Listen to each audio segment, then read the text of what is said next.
What is up, DCS Crew? It's Carlos back at it again today with a follow-up video with regards to this knife right here. This is the NOX from Civivi. I had a first impressions video because I did pick it up in the mail some time ago.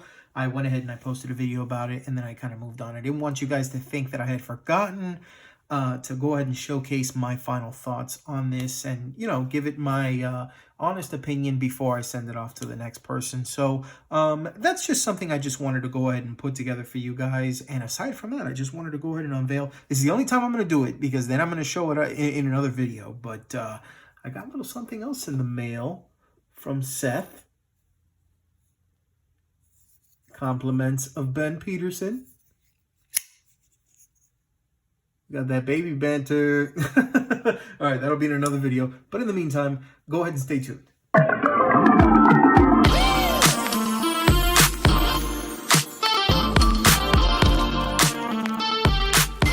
Hey guys, welcome back. Thanks again for tuning in. Like I said, this is going to be my basic, I guess my general ruling, my general ruling on the Civivi NOX.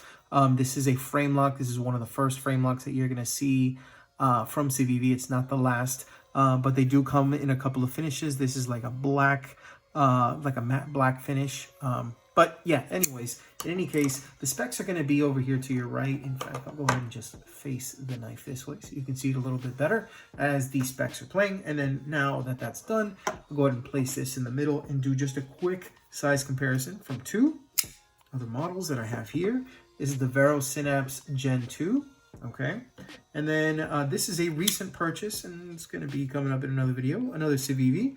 This is a Dylan Mallory design. This is the Hadros. Maybe you've seen this one before. I did showcase the prototype on the channel with a nice little interview from the man himself, Dylan Mallory. So there it is compared to those two knives. Actually, what do I have on me today? Ah, that's right.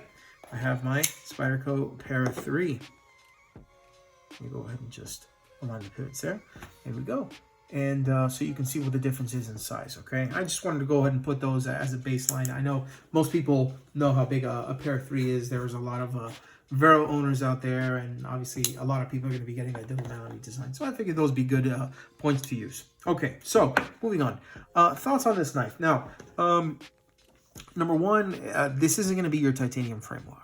Okay, not for the price and not for what the Creed from Civivi stands for. This is more budget than anything else. Now, there are some things that they do in, you know, higher tier steels. I mean, if you recall, they started with 9CR 18 MOV, and then they went to the, oh my gosh, what else have they done? They've done D2, and they did D2, and then they did D2 for a long time.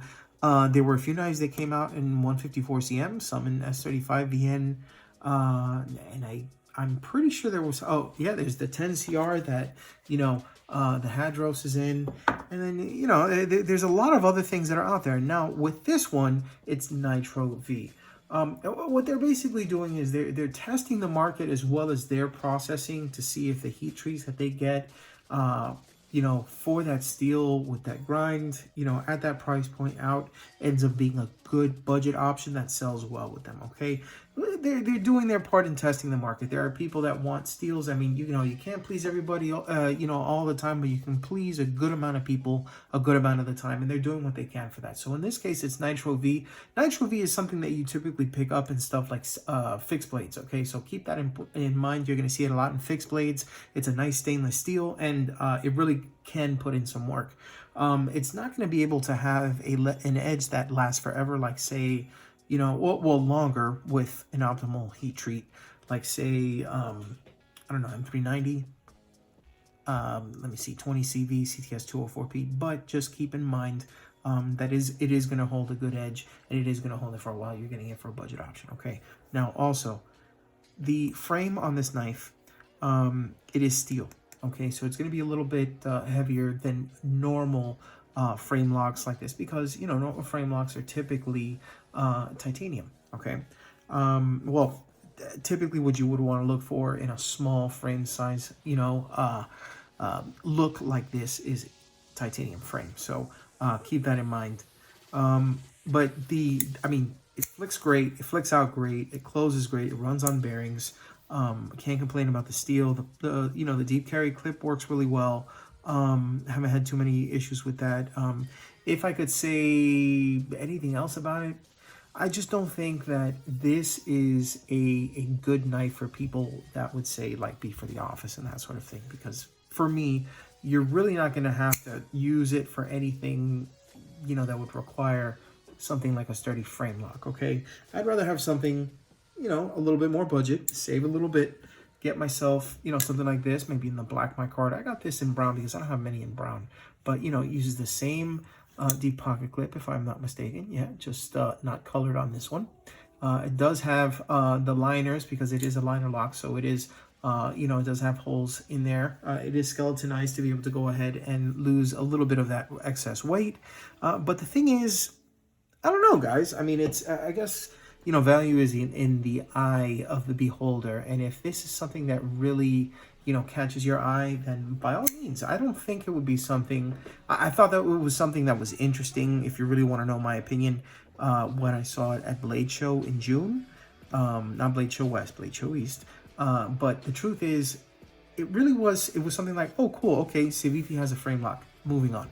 And it's not because it's an ugly design. It's not, I just don't think that it would sell well in the market that it's intended. Plus, there are a lot of knives that are being marketed right now that are going to get much more hype than this one. I think this is going to be a good knife that gets passed over, like a lot of other good knives in the lineup, like the Dogma and countless others. I mean, I own a Dogma and I love it, and it doesn't get the love that it deserves because of so many designs that are being pumped out by Civivi. So just wanted to go ahead and say that.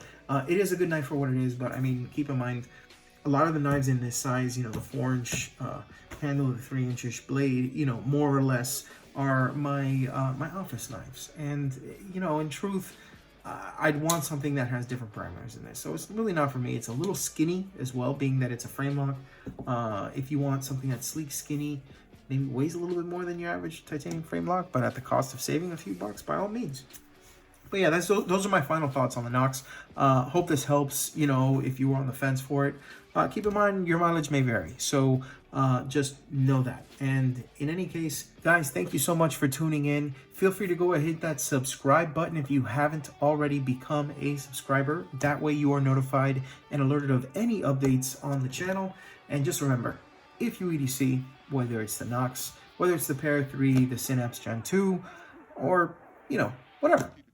If you EDC, think of DCS. Check out the videos. I'll see you next time. Peace.